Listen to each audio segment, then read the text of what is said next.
Muito boa tarde, mais uma vez. Vamos agora falar do que se passou em Angola nas primeiras décadas do século XVII e que nos dá sinal não só do cruzamento, do contacto e do confronto entre culturas diversas, de que já falamos quando relatamos ou comentamos um relato sobre a morte do padre Francisco de Gouveia, mas agora também vamos falar de relatos, documentos, um catecismo que nos dão sinais do interesse pelas culturas locais, que nos dão uma espécie de primeiro resumo sobre a língua quimbundo, com indicações muito úteis para os padres fazerem a sua pregação. Recorde-se que a maioria, talvez, desses padres eram europeus, não é? Não sabiam quimbundo, portanto, precisavam dessas luzes, não é? E vamos ver indícios de que havia produção estritamente literária nesta época em Angola. O primeiro indício prende-se com os festejos pela beatificação do padre Francisco Xavier. A beatificação do padre Xavier era esperada, e quando ela se deu, a Companhia de Jesus, como se sabe, o padre Francisco Xavier era jesuíta, não é? A Companhia de Jesus, a direção da companhia ordenou que se comemorasse essa beatificação, que muito dignificava a companhia, não é? O padre Francisco Xavier tinha viajado para a Índia e tinha sido o chamado o apóstolo da Índia, depois de São Tiago, miticamente. Mas o padre Francisco Xavier é chamado apóstolo da Índia porque ele foi pregar para a Índia e foi considerado o exemplo, o cânon, o paradigma do missionário fora da Europa, como ele devia atuar, etc, etc. Sobretudo o missionário jesuíta, claro.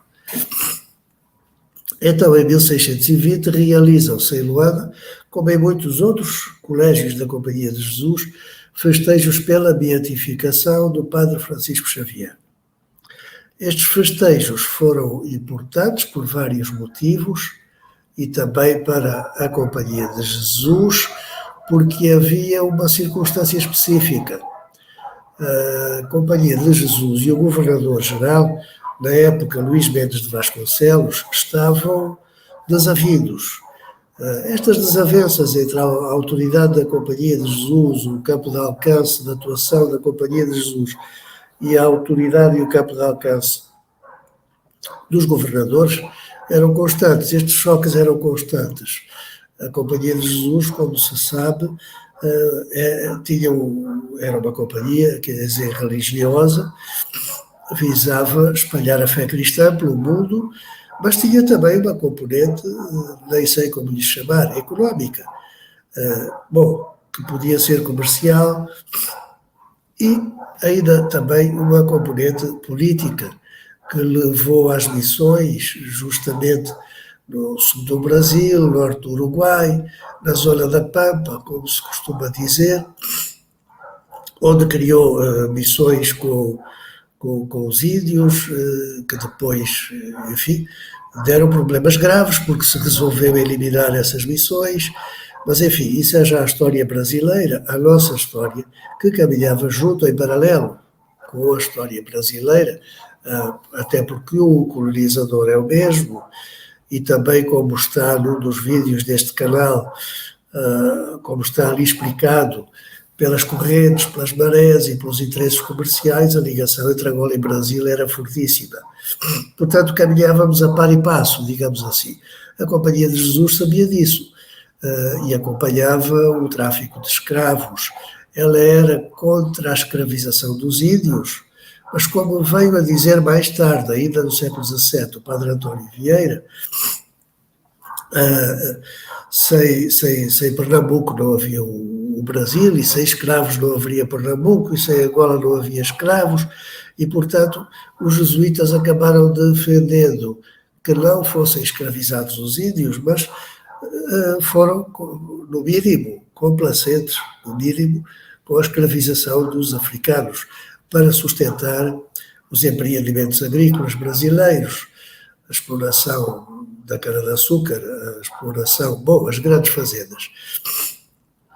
Ora bem, isto foi sempre um problema para Angola, até porque mesmo na perspectiva colonial essa força de trabalho faria falta em Angola e era deslocada para fora da Angola.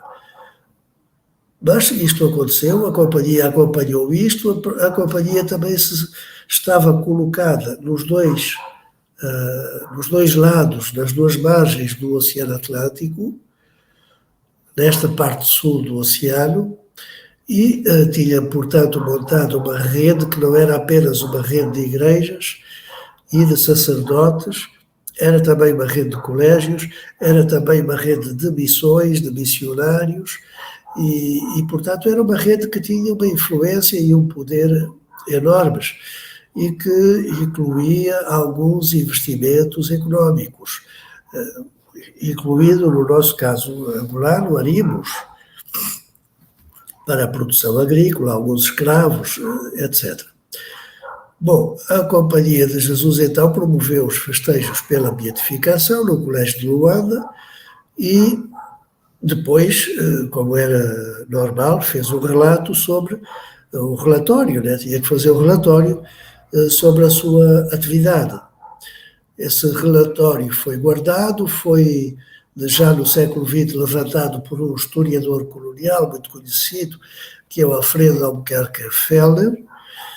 Depois foi comentado, explorado, digamos assim, e comentado para a história da literatura angolana pelo Mário António Fernandes de Oliveira.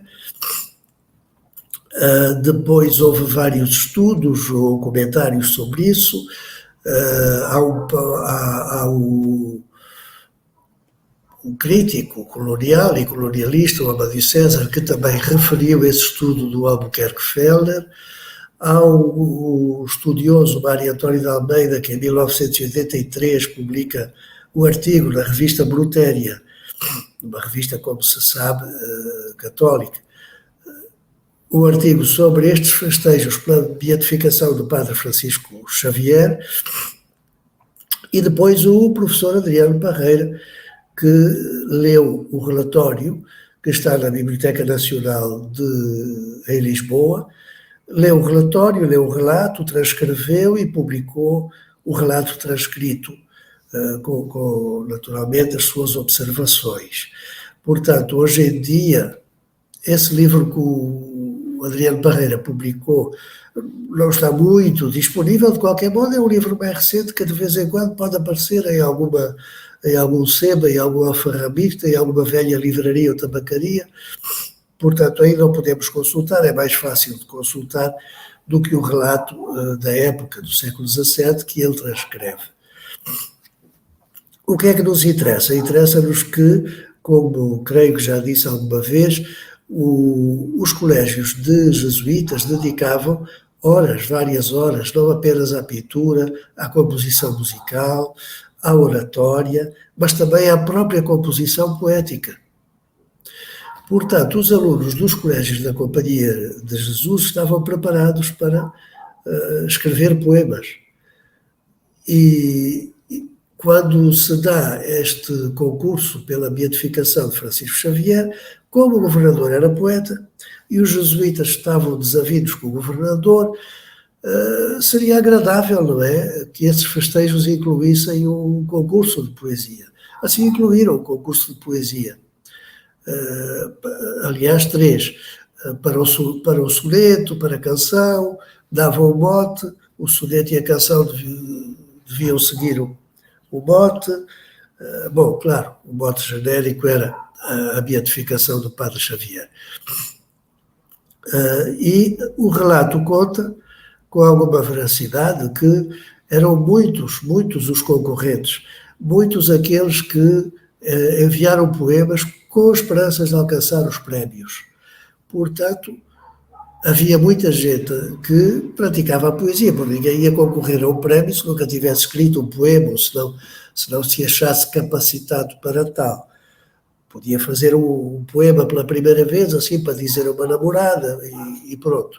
Mas agora, para concorrer a um concurso promovido pelo colégio jesuíta, ele não ia fazer assim, não é? Tinha que já ter alguma prática, julgo eu.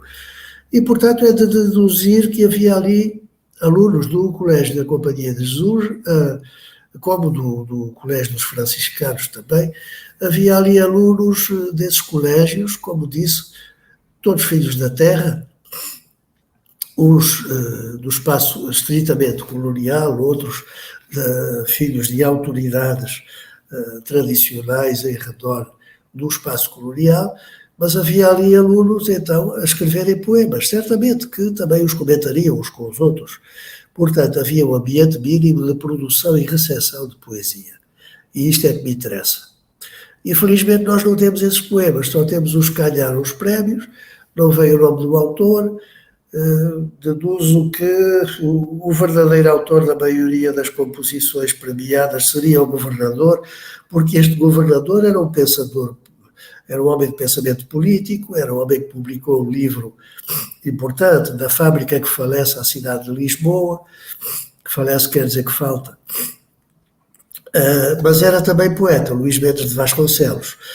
Portanto, aparecem uma série de poemas e em todos os festejos, aliás, não só no concurso, e deduzo que os poemas premiados terão sido escritos por ele, ainda que possa ter sido eventualmente algum filho a mandar em nome dele os poemas, mas o pai é que os escrevia, até porque o filho dele, que estava ali, era conhecido, era um militar bravo, se não mesmo por vezes cruel, que era...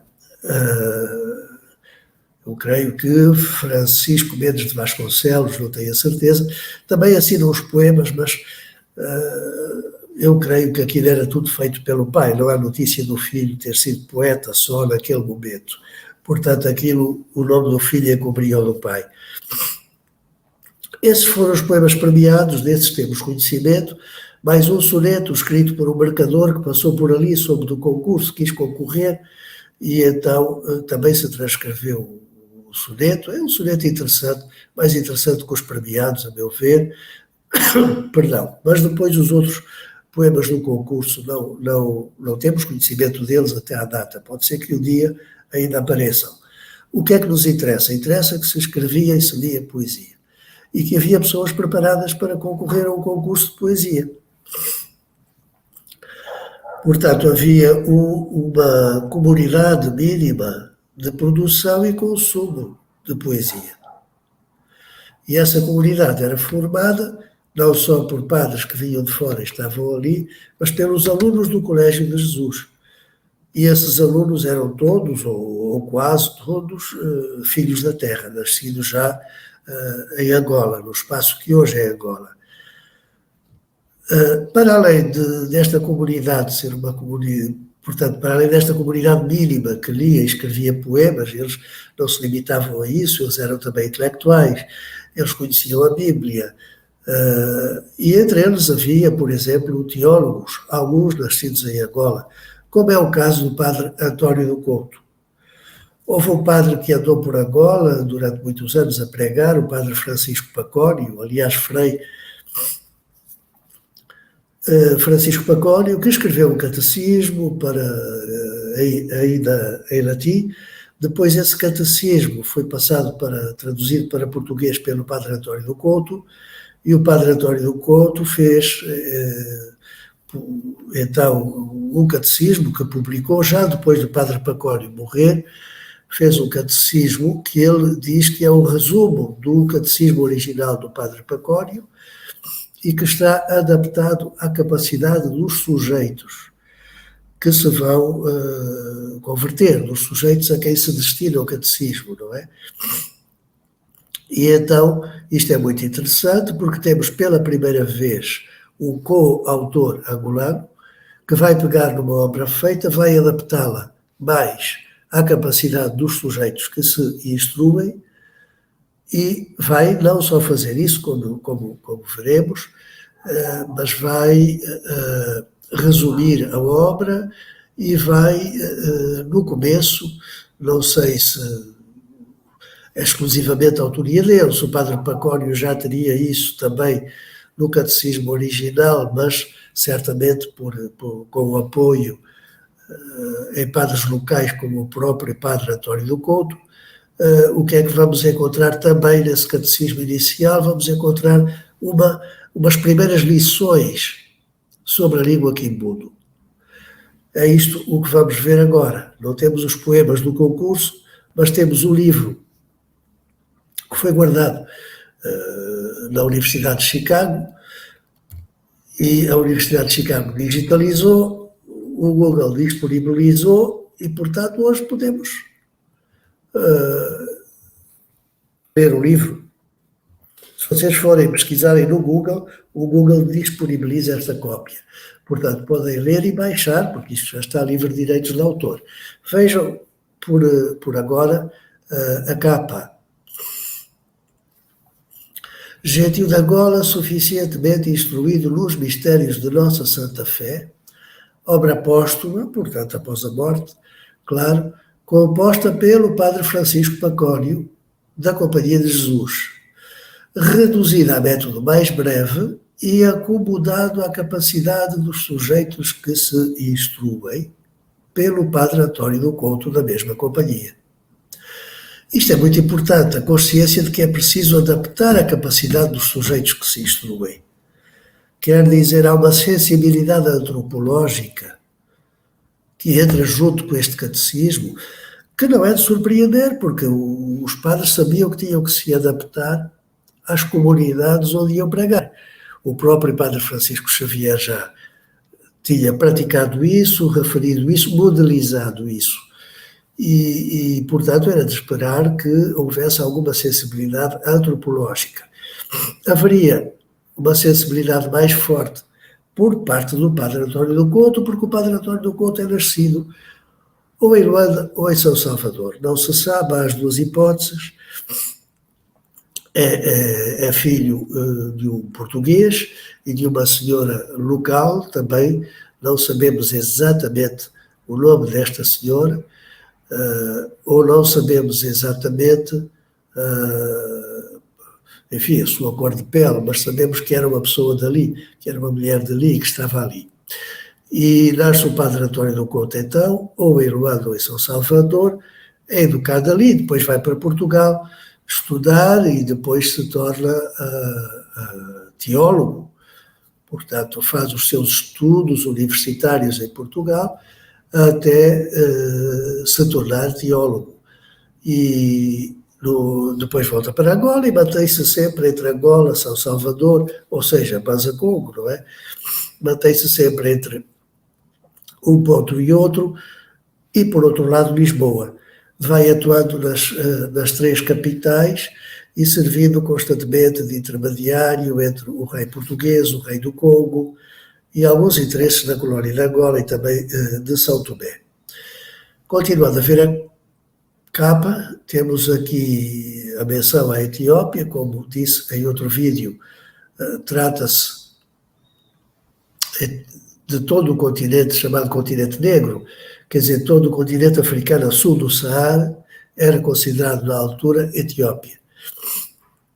O livro é impresso em Lisboa, como se vê, na oficina Domingos Rosa Lopes, no ano de 1645. Habitualmente, este catecismo é datado de 1642. Já vamos ver porquê, tem toda a razão, e esse datado dessa época, mas o número que está ali não é 2, é o 5, 1645.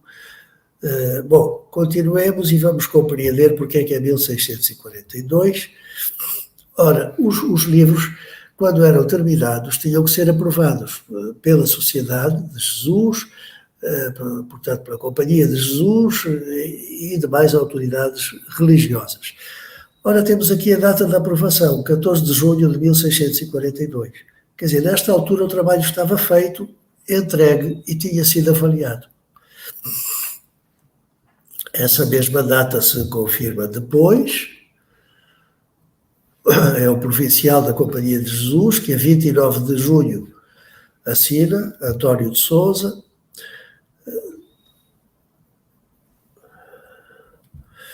Depois veio o Frei Pedro de Magalhães, a 3 de julho de 642, diz que sim senhor, está muito bem.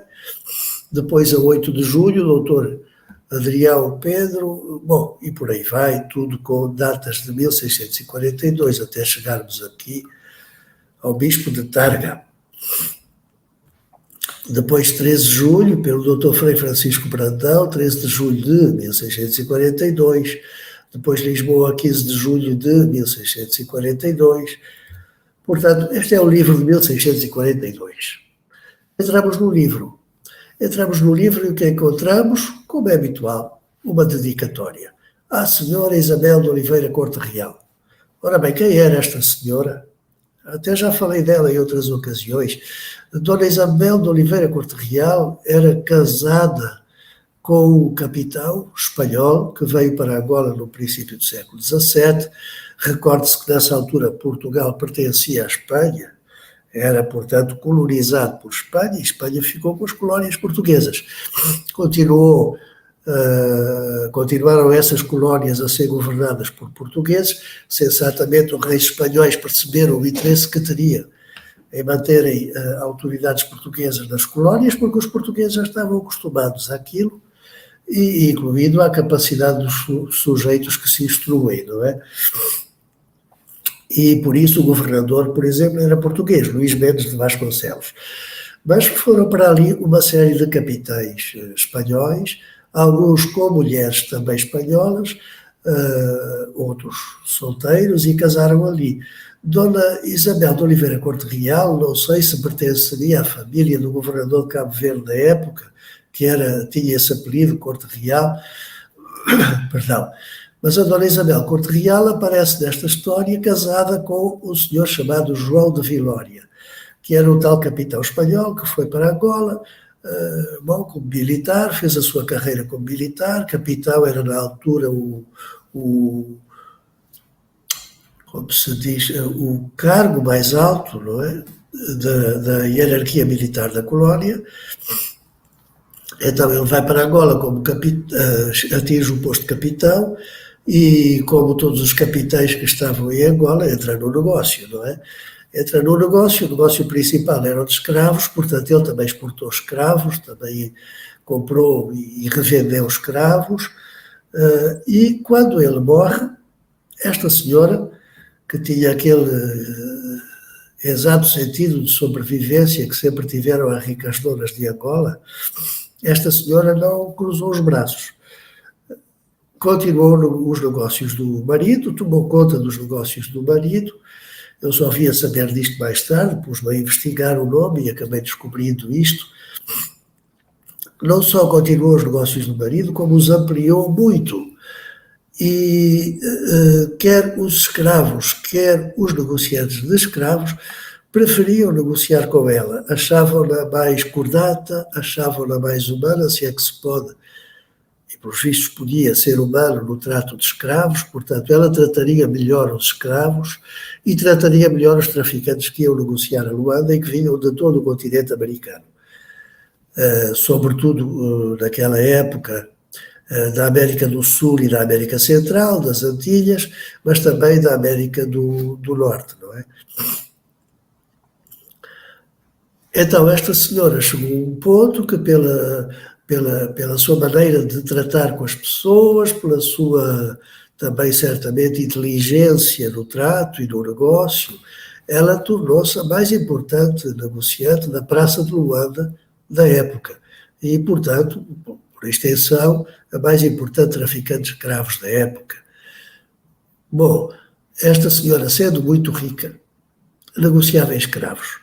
E os escravos valiam mais quando já eram batizados. Muitos deles eram batizados no caminho, na viagem através do Oceano Atlântico, e, portanto, ela teria até interesse, em financiar catecismos para batizar as pessoas. Para além de que ficava bem com a Igreja, ficava bem com a Companhia de Jesus, financiando o catecismo, mas tinha todo o interesse em financiar o catecismo para que os escravos fossem batizados e ela ganhasse mais dinheiro. Não era apenas a fé, com certeza que não. E então ela decidiu financiar este catecismo, a impressão deste catecismo. Os filhos dela eram pessoas importantes em Luanda, eram vereadores da Câmara, eram juízes ordinários, um deles tornou-se mais conhecido que os outros, era o capitão Francisco da Vilória Pinto.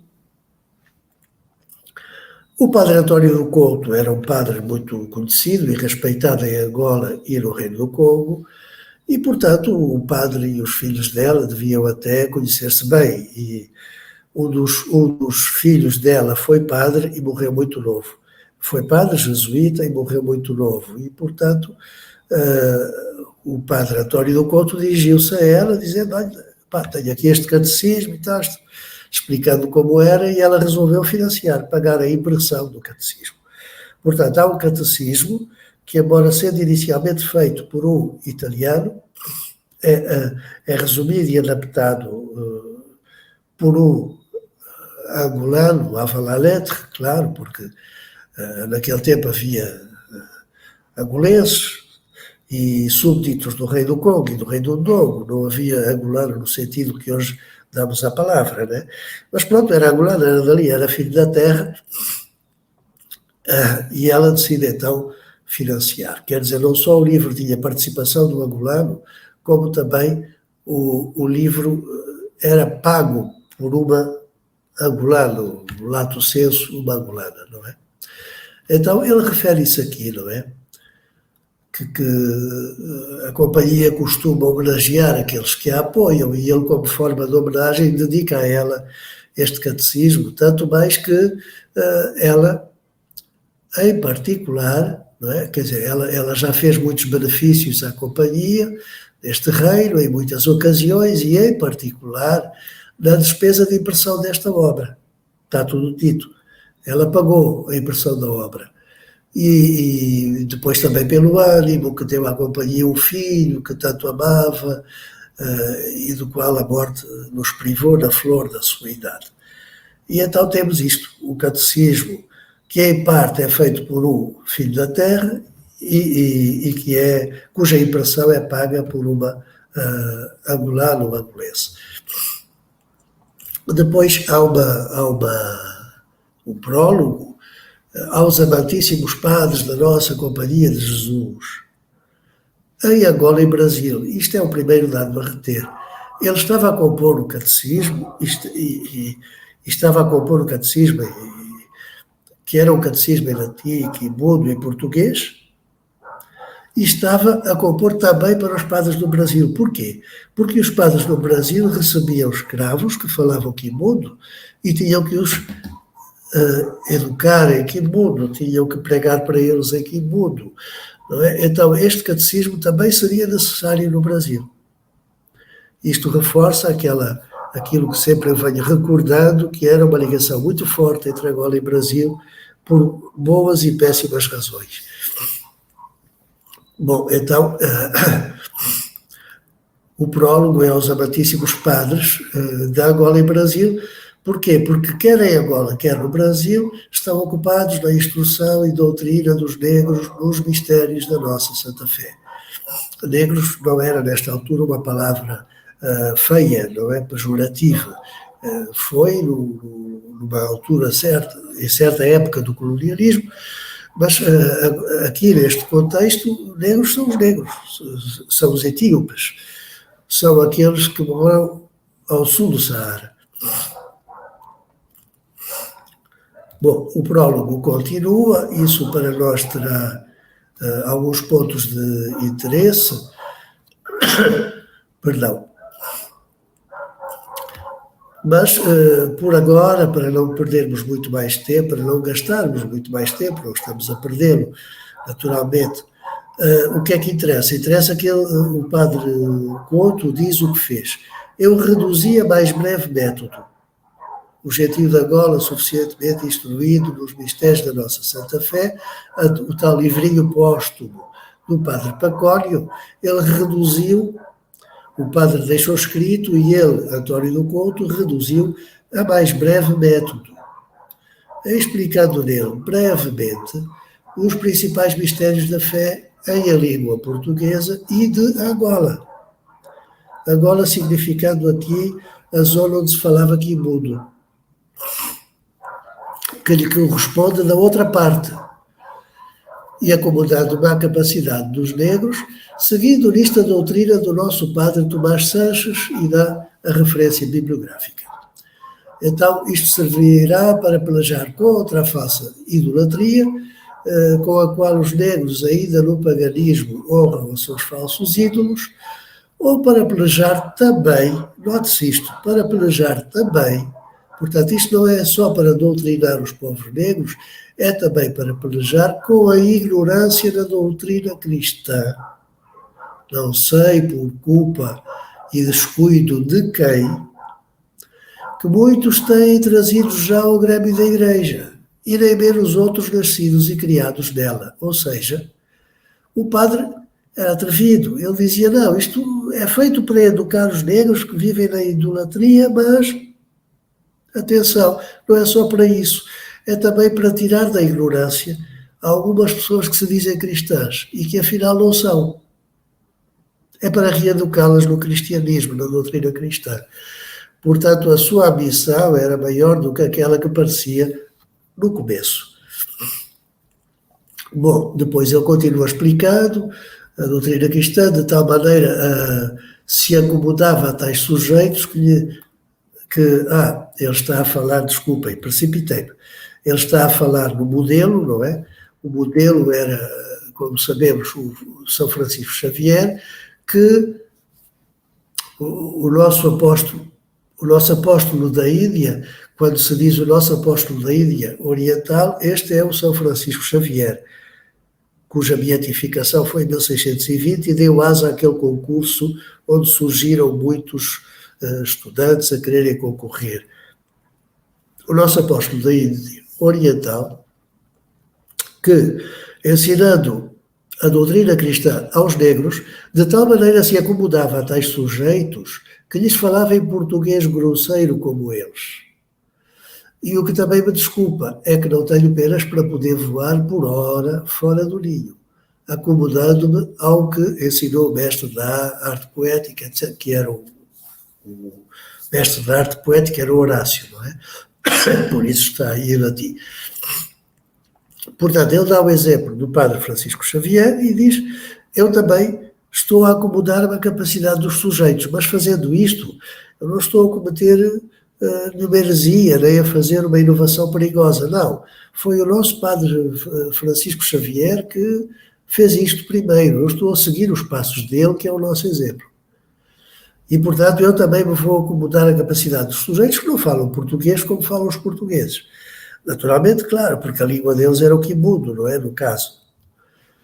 Então, em seguida aparece isto que pode ter sido já feito pelo padre Pacónio, com suporte, com o apoio de padres angolanos, ou pode ter sido feito exclusivamente pelo padre António do Couto. Esse pormenor eu não sei. Sei que nós temos aqui advertências para se ler a língua de Angola. E com isto o que é que nós temos? Uma primeira introdução à língua quimundo. Vocês podem ver assim passagens. Primeiramente, se advirta que nunca a língua de Angola acaba em consoante. Isto é uma observação muito interessante e que dá muita musicalidade à língua quimundo. Não só em quimundo as palavras não acabam em consoante, como também tendencialmente em quimundo, ao contrário, por exemplo, do que acontece em mundo, em português, em latim, tendencialmente, como digo, nós temos uma consoante, uma vogal, uma consoante, uma vogal, uma consoante, uma vogal. Torna a língua muito mais musical. Mas, pelo menos, neste aspecto, que as palavras não terminam em consoante, o padre reparou e colocou aqui, tirando alguns advérbios de interrogação que há nesta língua, que acabam em consoante. E depois lá dá os exemplos. Bom, e depois vai explicando como funciona a língua, não é? É uma estreia, julgo eu, neste contexto, é uma estreia estas advertências para se ler a língua de Angola. É uma mini gramática, uma introdução ao quimundo. Isto publicado, terminado em 1642, publicado logo a seguir. E vem a explicação, por exemplo, nunca dobram a letra R. R na altura não se dizia R, mas R, portanto era mais dobrada, R. Nunca dobram a letra R, ou no princípio, ou seja, no princípio do nome ou no meio. Exemplo, dirimi, língua, e por aí vai dando outros exemplos. De ordinário, os nomes e verbos começam nestas letras, B, D, G, V, consoante e Z, se lhes põe uma letra N antes. Já conhecemos isto hoje muito bem, não é? O N antes daquelas consoantes, não é? E o N que indica, sobretudo, a posição em que se coloca a língua antes de dizer a consoante. É curioso, ele vai fazendo uma descrição comparativa, porque reparem aqui abaixo, e também na língua do Brasil se acha esta pronunciação, e dá um exemplo. Bom, e vai continuando aqui a dar exemplos de características da língua de Angola, como ele diz, e, bom, e temos aqui a nossa première. Depois entra no catecismo propriamente dito. Em 1642 ele tinha esta característica. Depois há uma edição já de 1600, creio, 60 e pouco, 61 talvez, que tem 3 colunas, em latim, quimundo e português. Aqui temos assim, por exemplo, uma página aqui, Maca Amilonga, Yatutumanzambi. Ok, e por ali continua. Vamos ver depois em português. Maca Amilonga, Diálogos dos Mistérios. Os mistérios como milonga, como remédios. Que Deus nos manda crer, etc, etc, etc. Yatutumanzambi, que Deus nos manda crer, etc, etc.